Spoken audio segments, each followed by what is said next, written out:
3DF Memphis, Flynn Broadcasting Stations.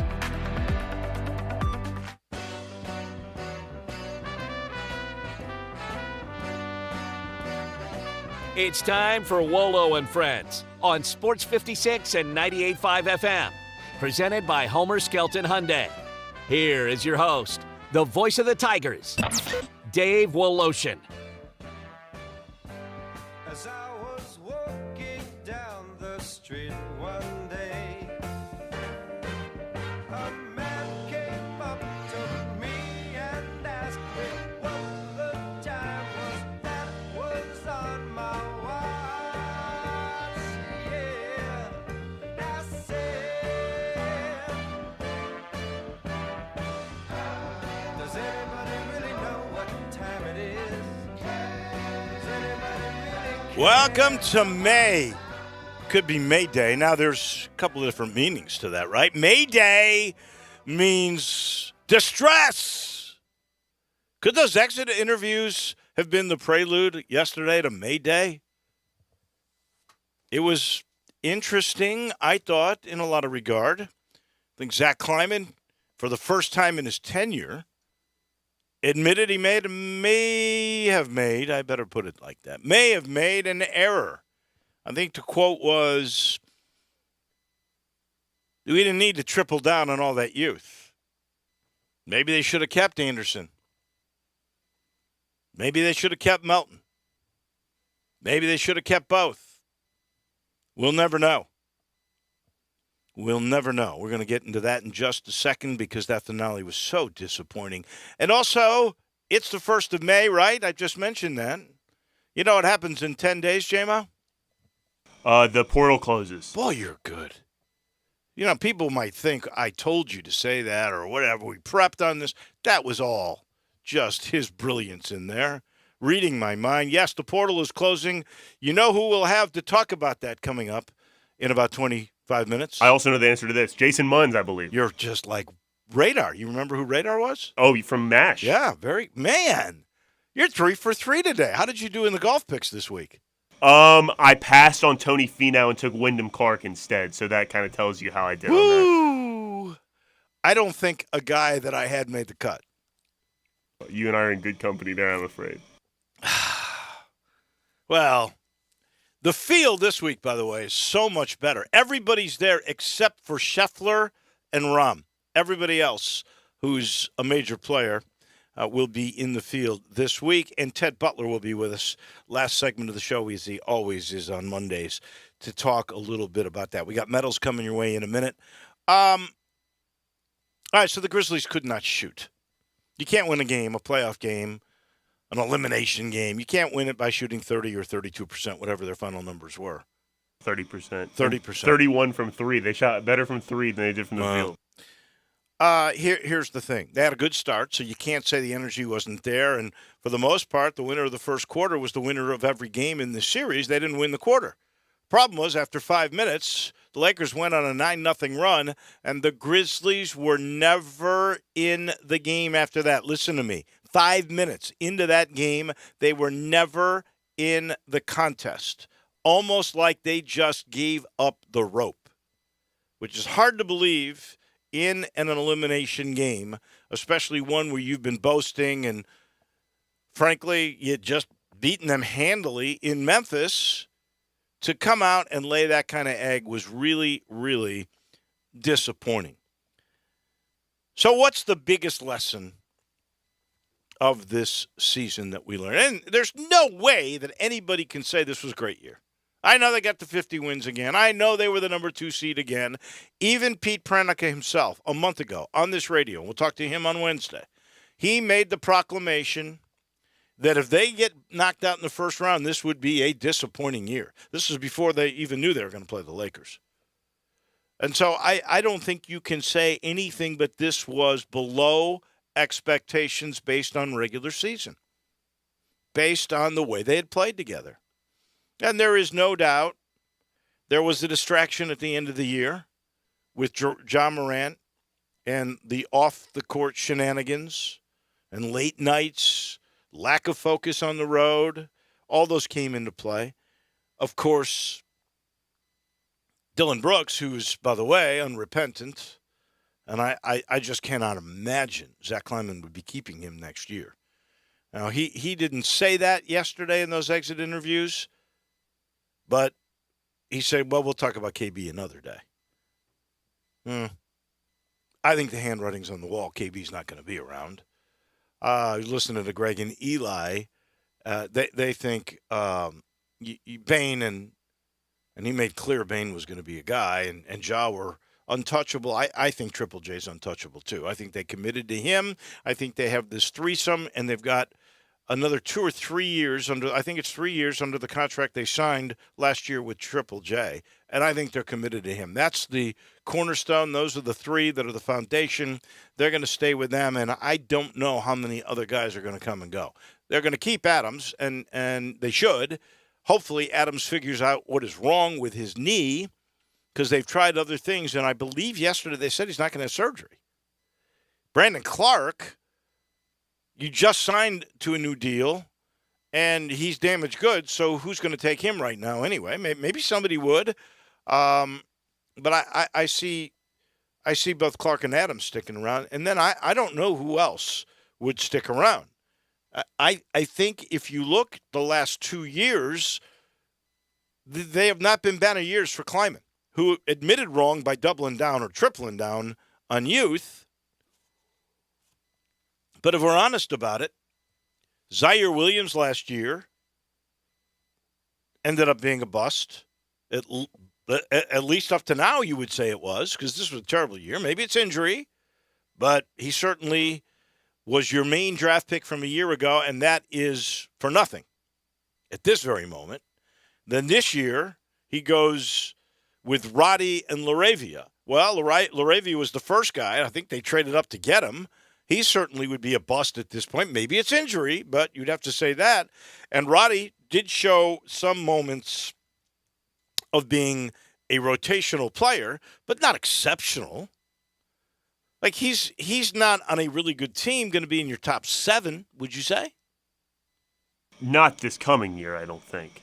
I'm just saying any good team, any second-round playoff team, is he good enough to be a top 7 rotation player?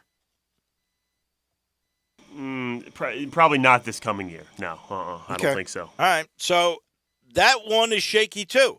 So the last 2 years, draft choices by the guy who's been pretty darn good, when you think about it, because what was Bain? Bain was not a high pick. No, he was a late first-round pick, wasn't he? Yeah, late first round or early second. I'm trying to remember.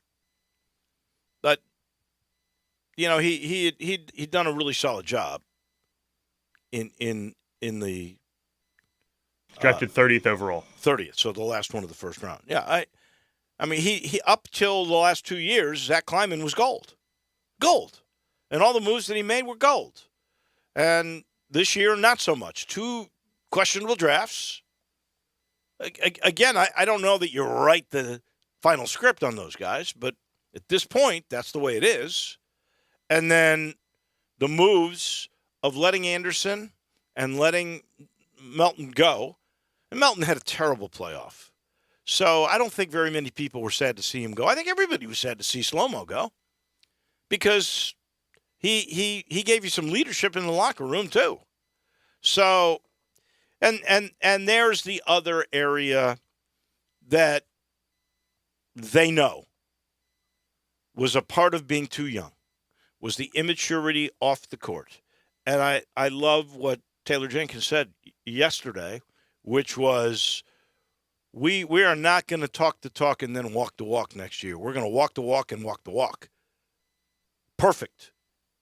You got to stop talking, because it doesn't help you. You know, it's okay to feel confident. It's okay to celebrate when you do something well. I don't love it. They do the little, what is that, too short that he likes to do? Too small, yeah. After he's made a great play, Morant. I mean, if you want to rub it in a little bit, that seems to be a part of the way the game is played now. But some of the other stuff's ridiculous. And Dylan Brooks, just in his own petulant, disrespectful way, Here's a guy. I think he's asking to be let go, honestly. I think he wants out because he would not have made the statements he did yesterday if he wasn't wanting out. That's my sense. And they were talking about Anunoby being the main guy. I don't know if you can make any kind of move with Toronto, including Brooks, because he's a Canadian. And so maybe that's where he wants to go. Maybe I don't know what his angle is. Again, I've said I don't know if he just likes being the heel, likes all the attention, or he's just plain stupid. I don't think he's plain stupid. I mean, even Zach Kleiman said if you talk to him, he's really a nice guy. He's a different persona when he does these antics. But yesterday, he came out and he said, I am not apologetic for anything I said. And then he said, and I wasn't used properly. I'm not just a 3-and-D guy. I'm not being used right. They should have given me more. More plays for him. A guy who, what did he shoot for the playoff series with LA? 30% or less. Every day was 3-11, 4-14. And my goodness, to make those statements, you're saying, I want out. Don't you think? I don't necessarily get that vibe. Maybe it's just my own blindness to the fact. I think you got to re-sign him because I think if you don't, you can match whatever someone else gives. The Grizzlies, I would think, would be willing to match whatever someone else gives, but if you don't sign him, I think every team in the league is lining up for a player to play the role that Dylan Brooks does. I think, and you just mentioned, you just mentioned about Melton going too. He had a bad playoffs last year, and the fans do not make the decision on whether or not players are traded away or kept or not. I don't think. I think Zach Kleiman is independent of those voices. I agree with that. But Melton getting traded away last year, everyone was like, well, he didn't shoot in the playoffs. He didn't perform when they needed him in the playoffs. And if you look to this year, man, with the depth that the Grizzlies had with injury, obviously, and the struggles that Brooks had, man, you would have loved to have had Melton. No doubt. And he's playing well for the Sixers in the playoffs right now. So I would be a little more hesitant to get rid of Brooks. I know the antics are getting under people's skin, and I totally am sympathetic to that.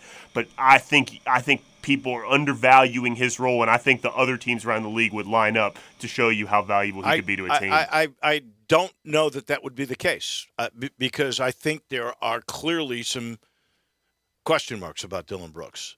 His shooting has gotten worse.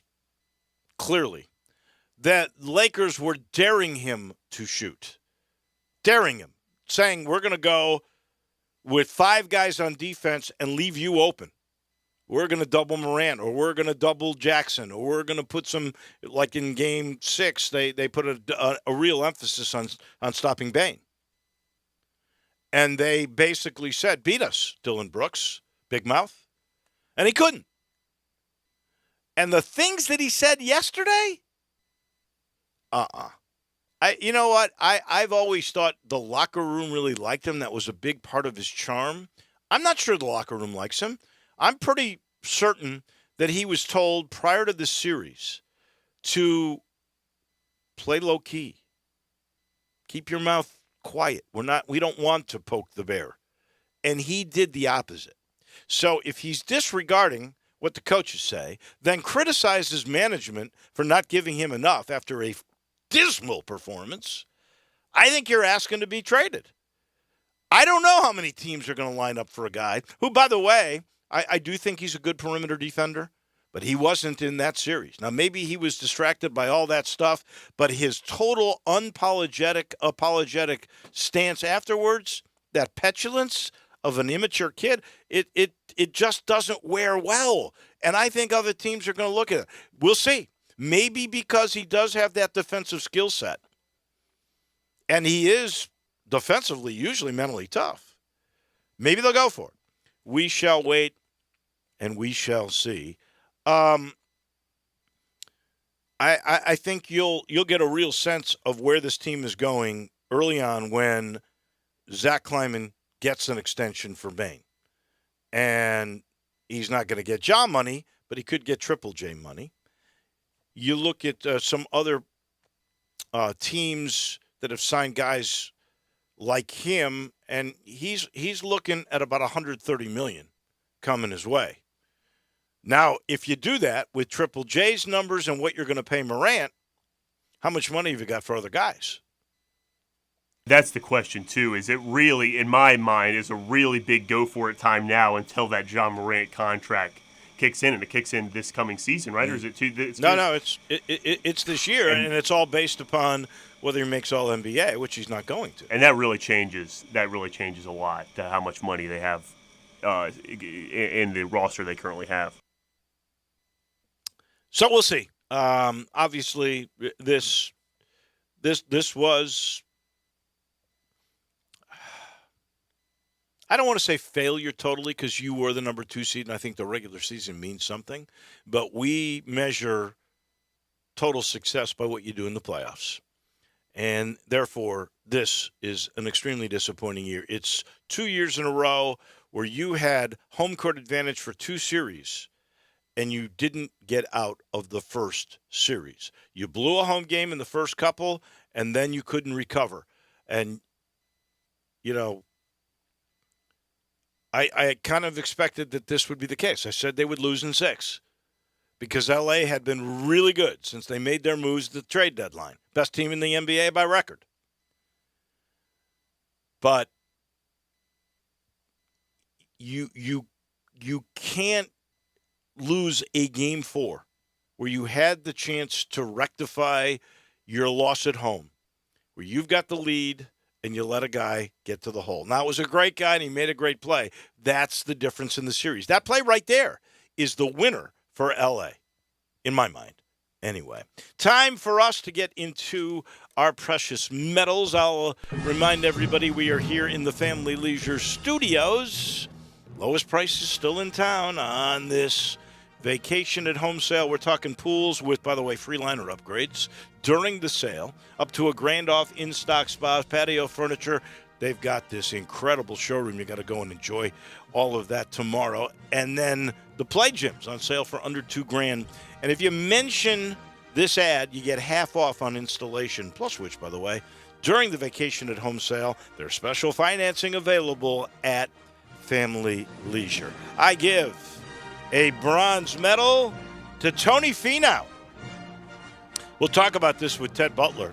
Tony Finau is on fire. You know, there are 2 players now that in the last 10 months, they have won 4 times. Remember, Finau couldn't win. Then he won, I want to say it was in Puerto Rico. Then he couldn't win for like 4 or 5 years. And now he's reeled off 4 in 10 months. Only John Rahm, the number 1 player in the world, could equal that. Both of them on fire. So Finau, who beat Rahm, by the way, was the winner in Mexico. I'm going to give a bronze, and I don't like the Live. By the way, did you watch any of the Live? I've seen it on TV once. I've never sat around and watched it. I have never watched it, not 1 second, and I'm. It's not like I'm protesting it. I just don't think about it. Not part of your routine. Yeah, but who is the broadcasters for that? I know CW is, but who are the announcers? David Faraday is one David of them, isn't he? I was thinking he was the main guy. I wonder how good he is in that role. I imagine he's terrific. David Faraday says Greg Norman also does a lot of broadcasting for them. Oh, he was terrible when he was the main guy for ABC. With Joe Buck, that was disastrous. Okay. But Taylor Gooch, he's won back-to-back tournaments at the Live Tour. He won in Australia, and now he's won in Singapore. Do you realize he's made $8 million in 2 weeks? Taylor Gooch! I mean, whatever you say. And, last week when he won, I think he beat Brooks Koepka, maybe. And then this week he beat Sergio Garcia in a playoff. So he's beating big names. But Taylor Gooch, come on. What did he win, 1 time on the PGA Tour? 1 win. 1 win. Is he a captain? Does he have his own team over there? I don't know. He's 31 years old. I don't think he was a big enough name to be a captain. That's what I would have thought, too. $8 million in 2 weeks. What a good decision for him, because he wasn't doing that on the PGA Tour. I got to give a silver medal to the Philadelphia Eagles. Every expert that does this draft analysis, they all say that the team got to the Super Bowl, right? The team had the best draft. They actually now have, over a 2-year period, they have got all of the Georgia Bulldog championship defense from 2 years ago. It's incredible. They had all these great defensive players from Georgia. Eagles are going to be good. I got to give the silver medal to the Miami Heat and to Jimmy Butler, who's had 25 points, I think, in every playoff game so far. That's right.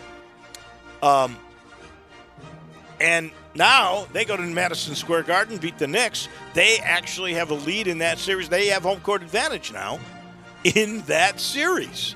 Wouldn't that be something if a play-in team that lost a play-in game, didn't they? That's right. They lost the 7th seed. Play-in game.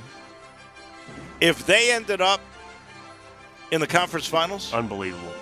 Wow. And then the gold is pretty simple. Steph Curry, 50 points. That's the most ever in a Game 7 in a playoff series. Most ever. Most ever. They scored 120 points. He was involved in 66 of the 120 with his assists. Incredible. I mean, whenever they needed a bucket, he got it. That's about as, great a competitor, well, since Michael Jordan anyway. I agree. Or Kobe. But Michael Jordan is I think, the clutch guy. Curry yesterday, in a Game 7 where they had to have it on the road. By the way, they're the worst road team in the NBA this year. And they win that game after losing at home in Game 6. Unbelievable how there was a turn of the tide there, and it's all Steph Curry, and now it'll be Steph versus LeBron, and how much fun is television and the country going to have. That is probably better than what they could have had with Sacramento and Memphis, which most people thought would happen. He tried to get them to light the beam at one point to celebrate his 50-point performance. I saw that. My bronze medal goes to Shohei Ohtani. He had a home run yesterday.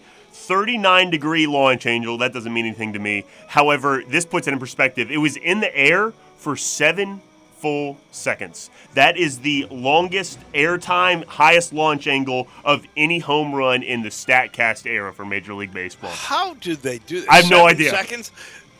7 seconds in the air, though. I mean, that's a good amount of time. Do they use GPS now to track that? Oh, They've yeah. got to. Oh, yeah. And you can see, where the players move and the ball as it goes out of the park. It's unbelievable. And it went to deep center, too, so 7 seconds in the air. That's unbelievable, truly. That is great. My silver medal goes to Jimmy Butler, who you mentioned already. 25 points in every playoff game, shooting 50%. Joins LeBron James, Michael Jordan, and Bernard King and Kareem Abdul-Jabbar as the only players to do that through the first 6 playoff games in a series. And my gold medal also goes to another Florida team, the Florida Panthers, who knocked off the Boston Bruins yesterday, down 3-1, came back to win Game 7, knock off the President's Cup curse continues. They win in overtime. That was an electric game.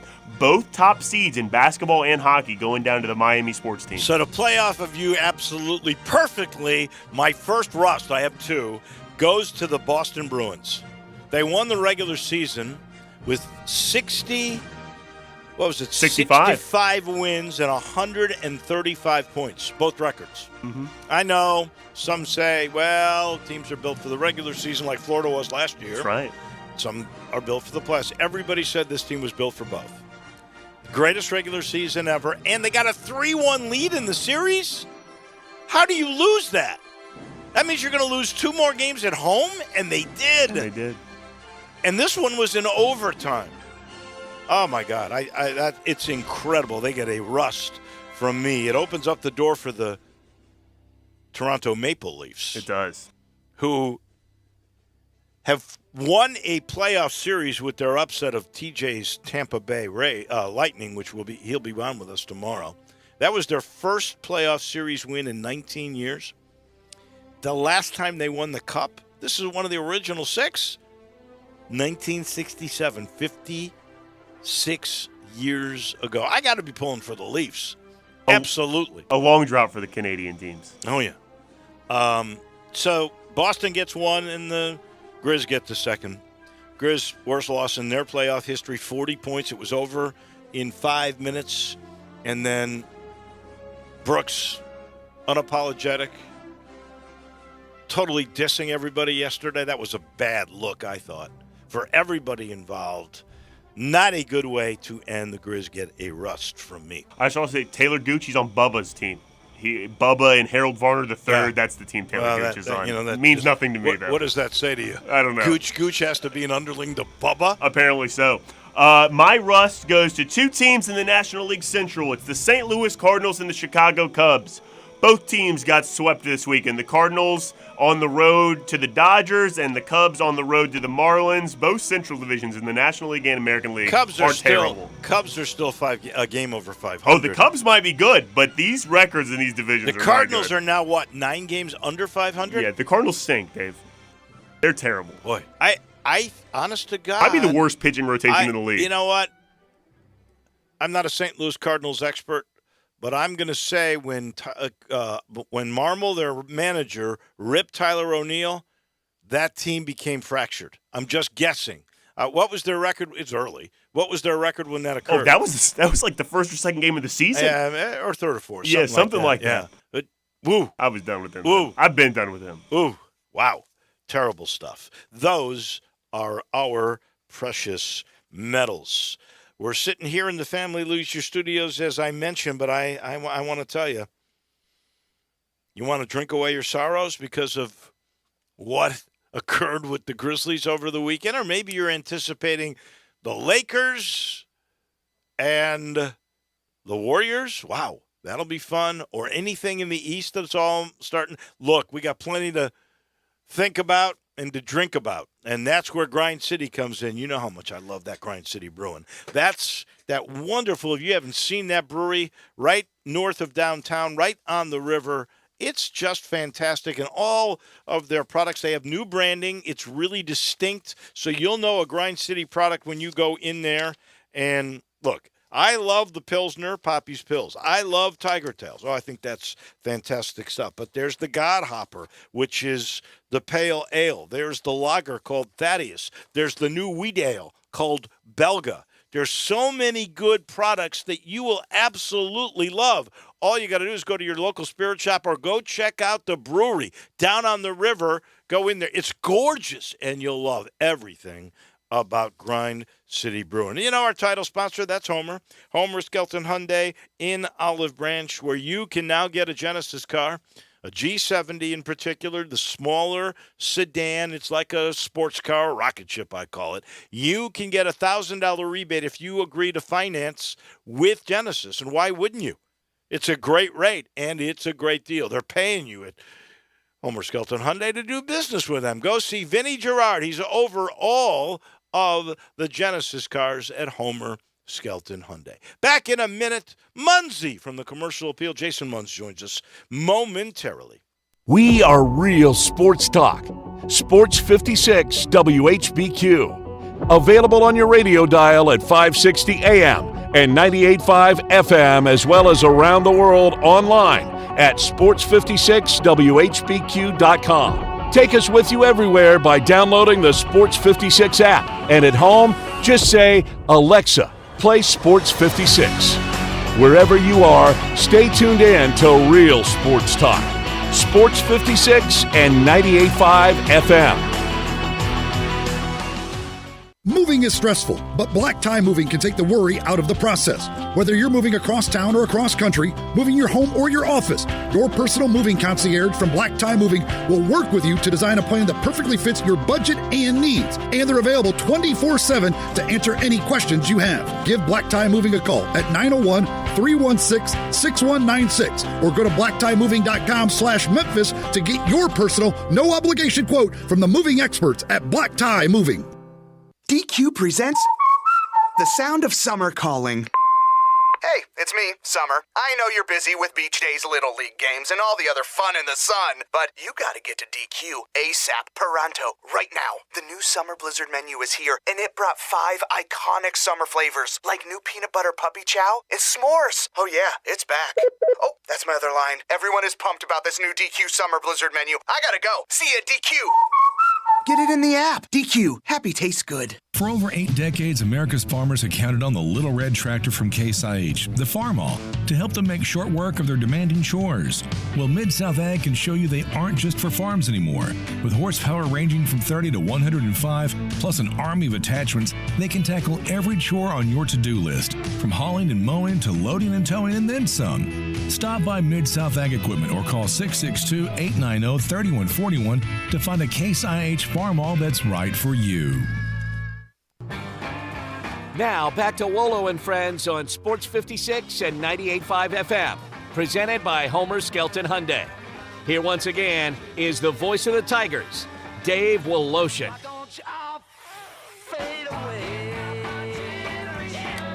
Plus to warm up later this week. That's a reminder.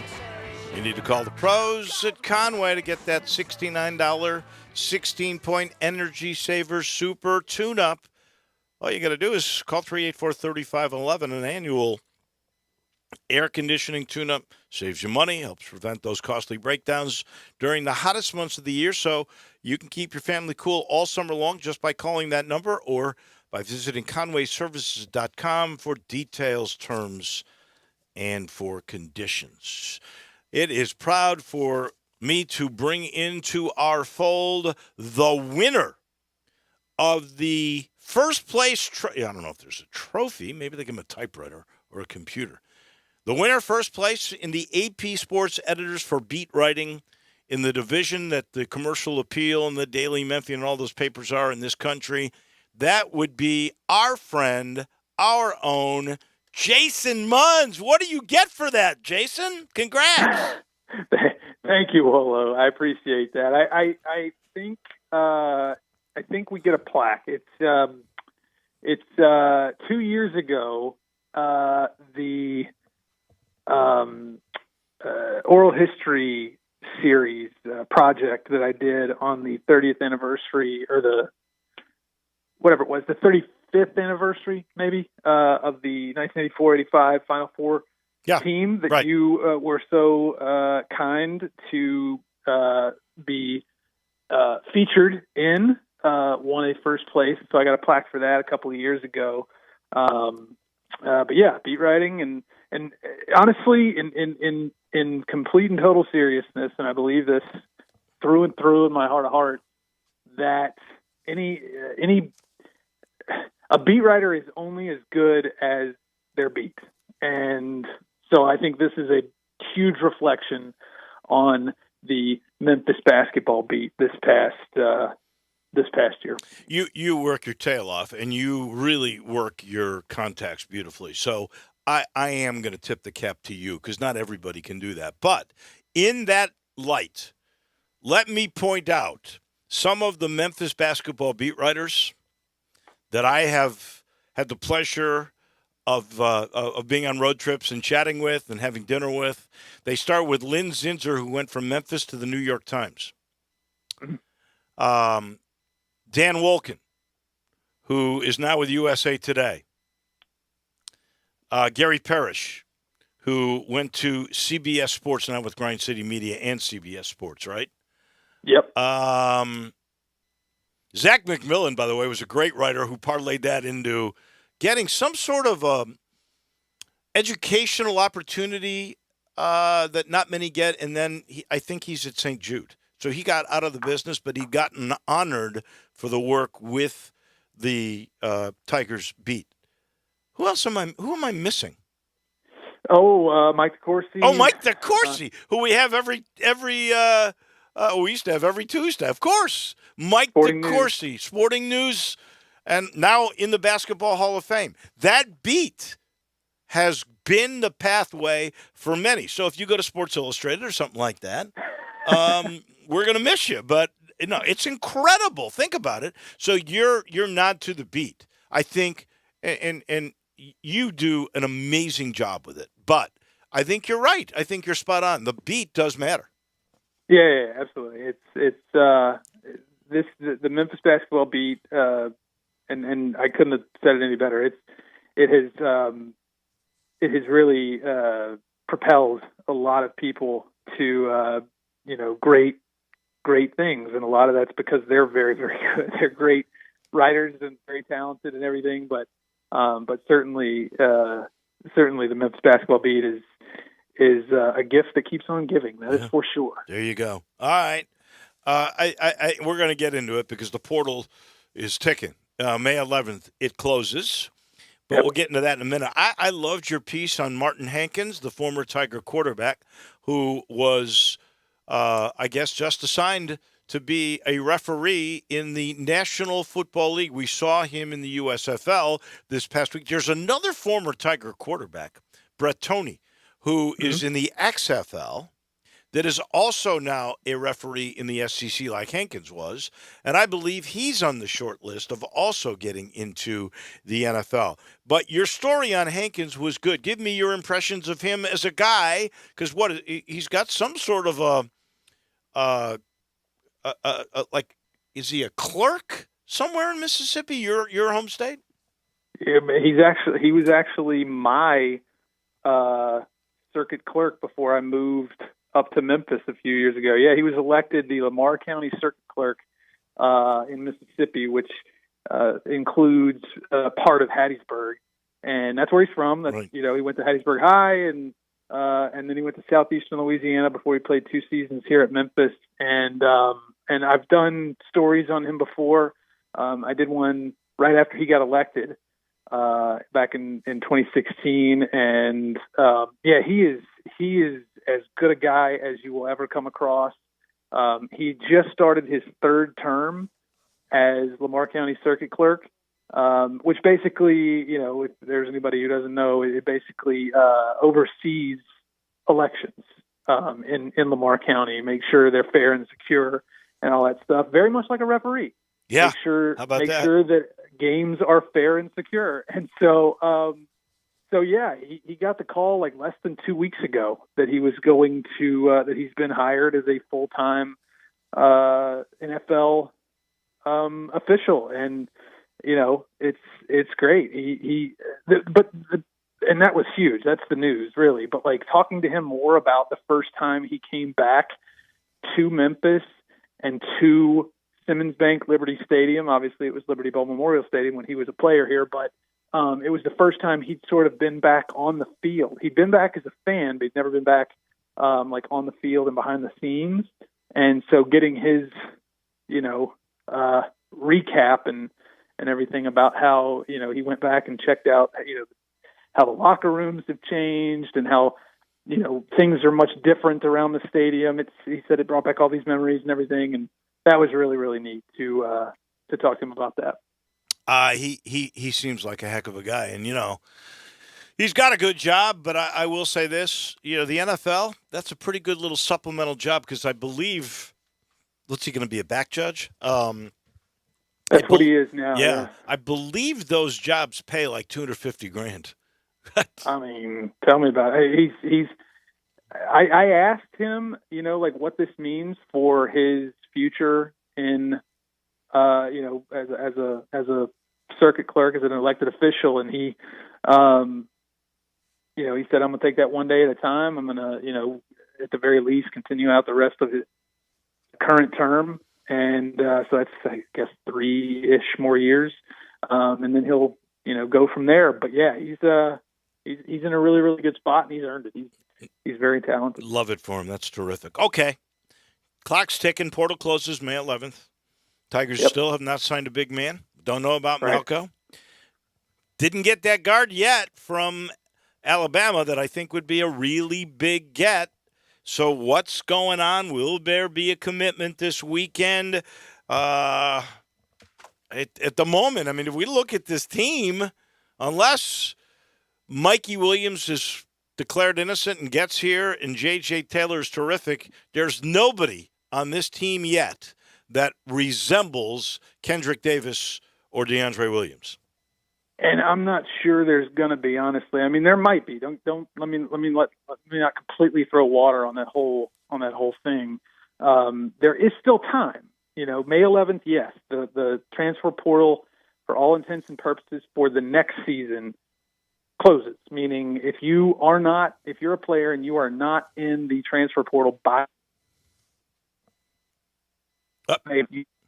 You have to get one of those waivers that are starting this season harder to get than ever before. Yeah, like the kid from SMU, Jamar Young, that never got it last year, right? Correct. He came in. He did not enter the portal until after the deadline, and they tried to get him a mental health waiver, and it did not work.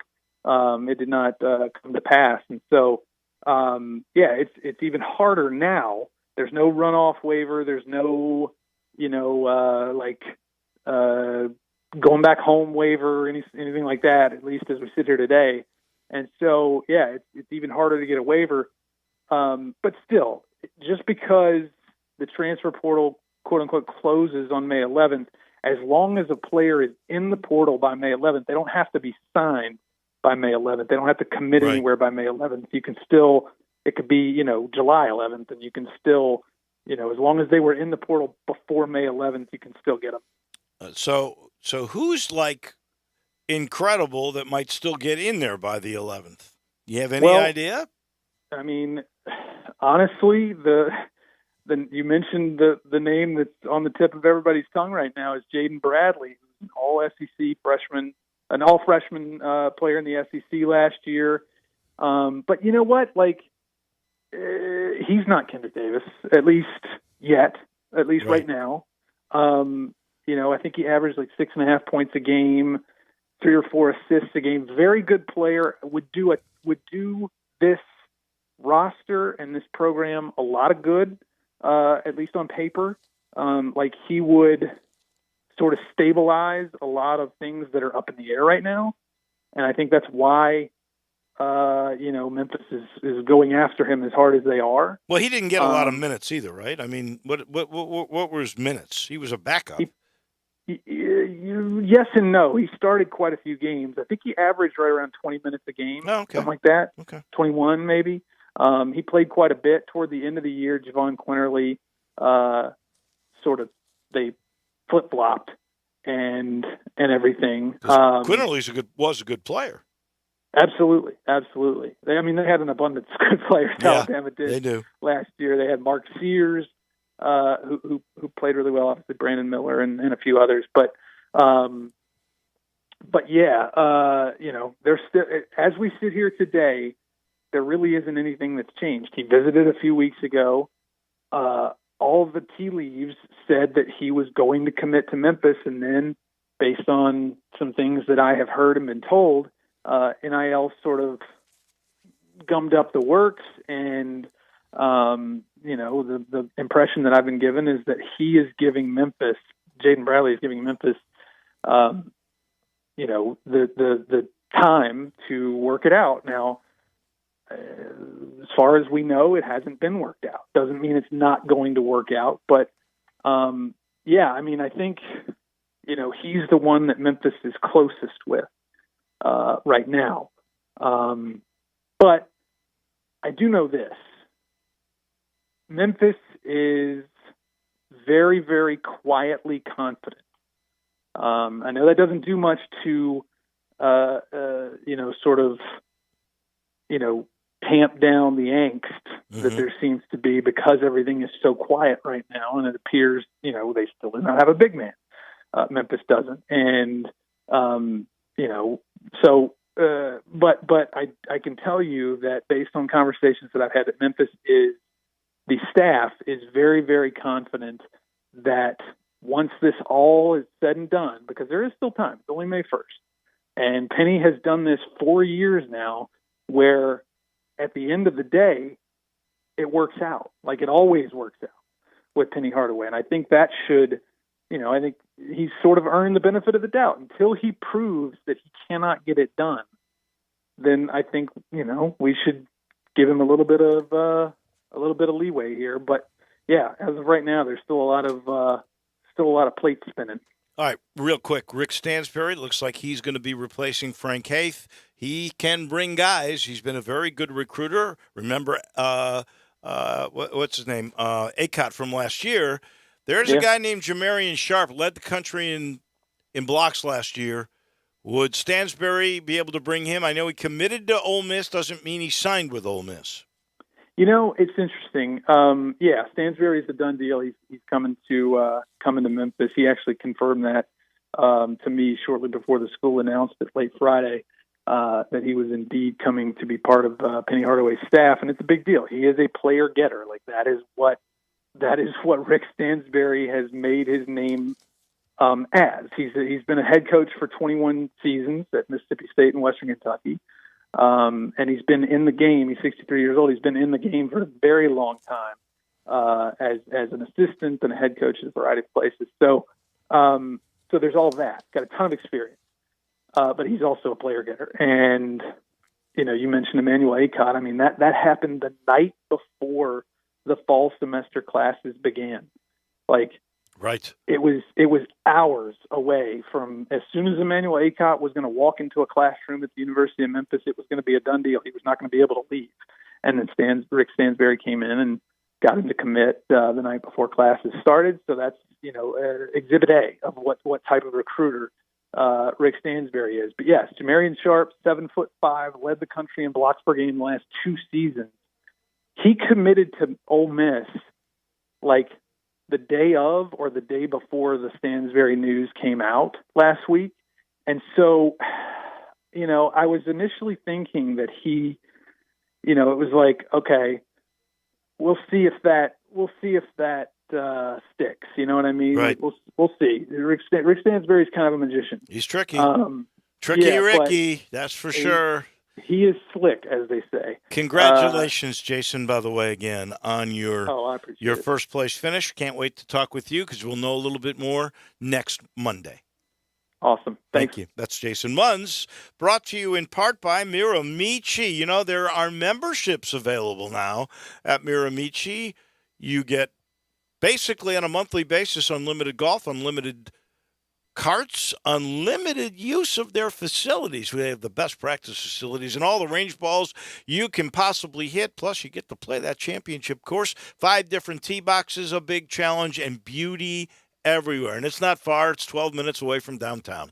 It's in Woodstock, right up Highway 51. You want a challenge and you want natural beauty and you just love golf and you can play a bunch of it for a very reasonable price if you want to become a member. They've got everything you could possibly want at Miramichi. And this portion of the show also brought to you by the Spirit Shop. That's Eddie Connor's place. I mentioned the Grind City Brewing Company and all their products. They're all in the Spirit Shop. So are big-name national products. Anything you could possibly need for spirits. And if you want an education on them, go talk to Eddie. The whole family's involved. And they've been around there at Poplar and St. Nick since 1969. So it's convenient.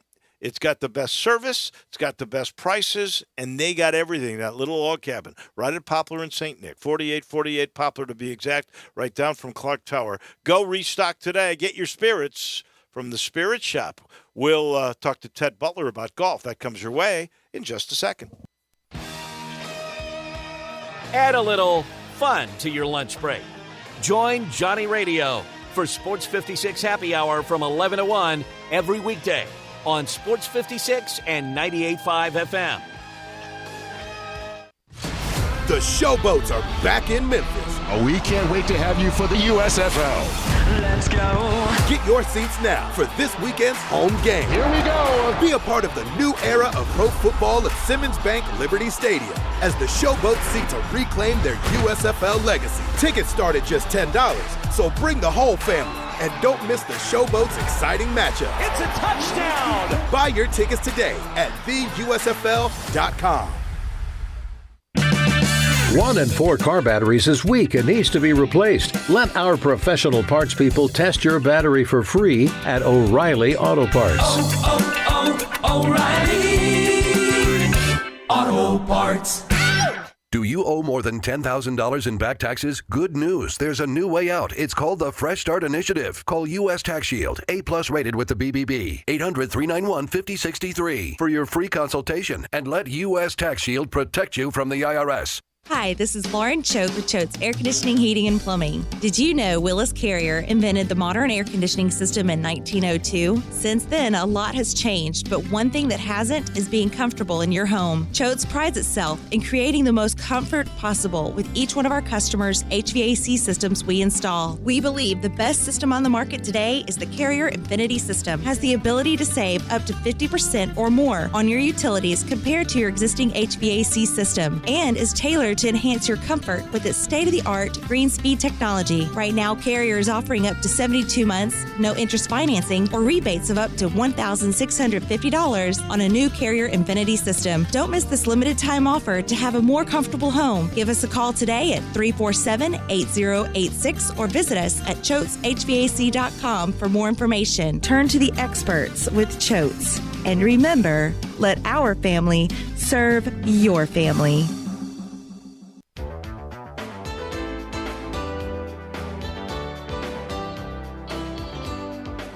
Now, back to Wolo and Friends on Sports 56 and 98.5 FM, presented by Homer Skelton Hyundai. Here once again is the voice of the Tigers, Dave Woloshin.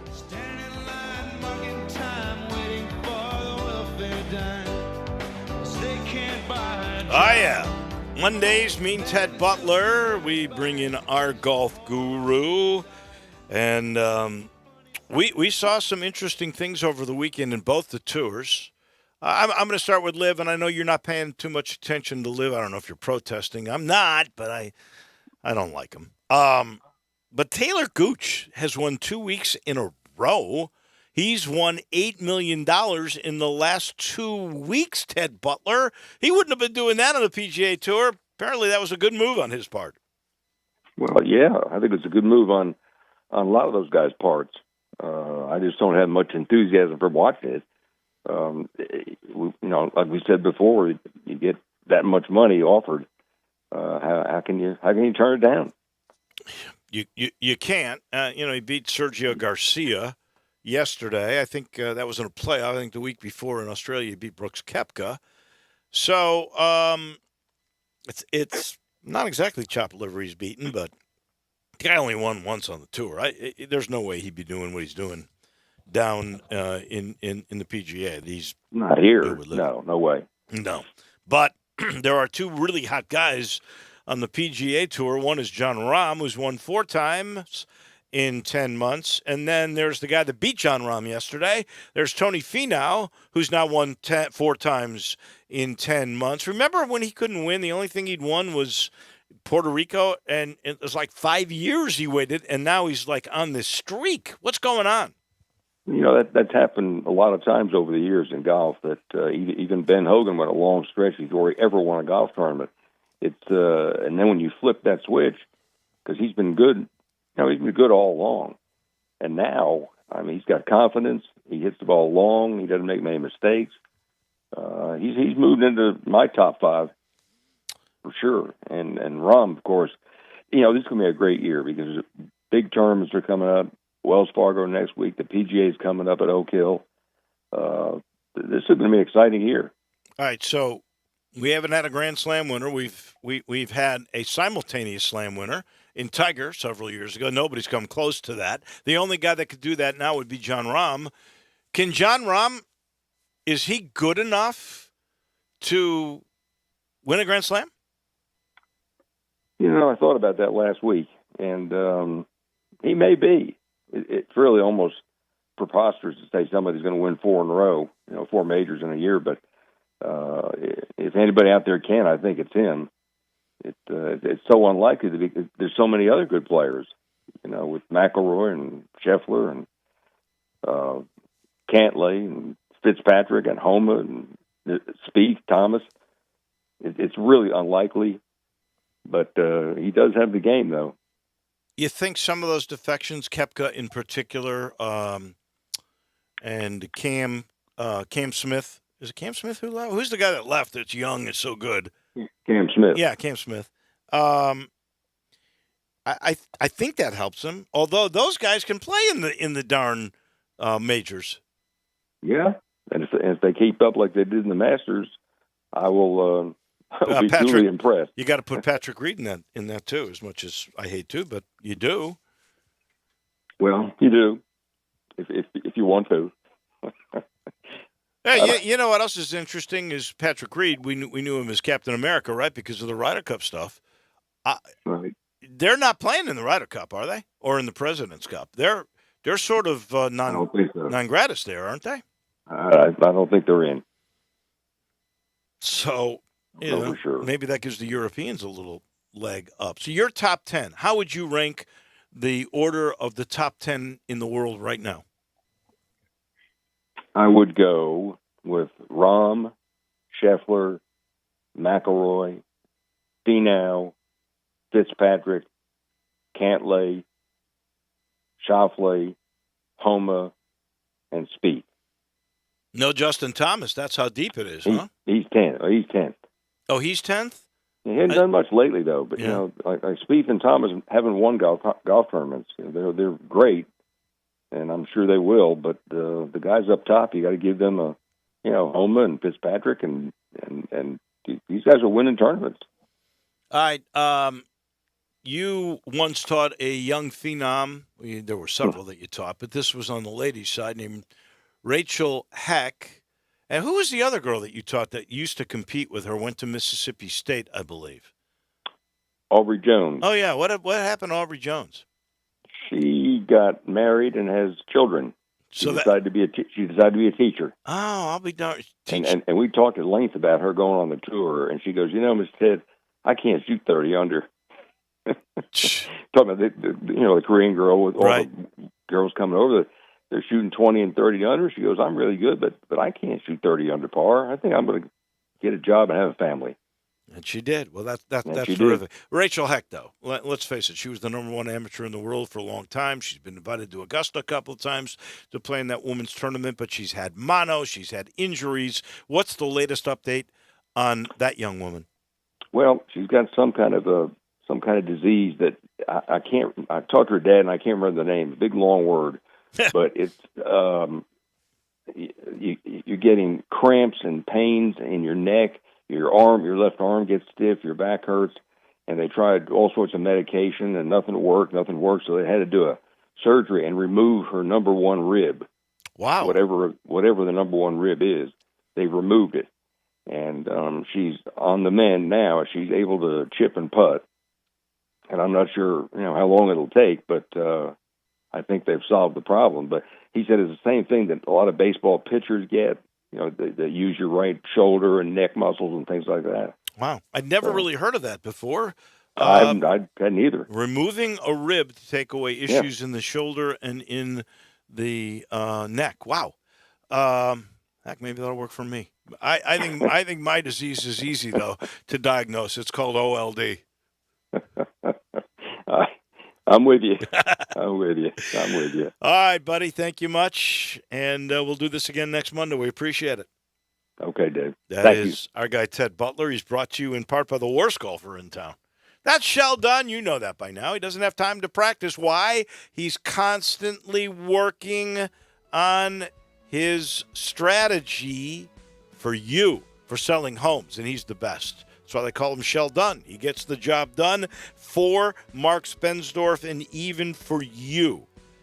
It's a 24/7, 365 thing with that highly successful strategic marketing program that involves the 2 Ps, preparation and presentation. That makes the difference in how much you make and when you make it. So you want to get to the closing table and you want to get there soon and you want to get the best bang for your house. You call my guy with that strategy. It's Sheldon. And he's crazy, too, because he always tells people, if you're going to sell, talk to 2 or 3 real estate brokers. Just make sure he's one of them. And I'll tell you, you'll make more money and you'll get it quicker if you use Sheldon by calling 483-0546 or go to memphisrelocate.com. Worst golfer in town, but the best darn real estate agent. Sheldon Rosengarten.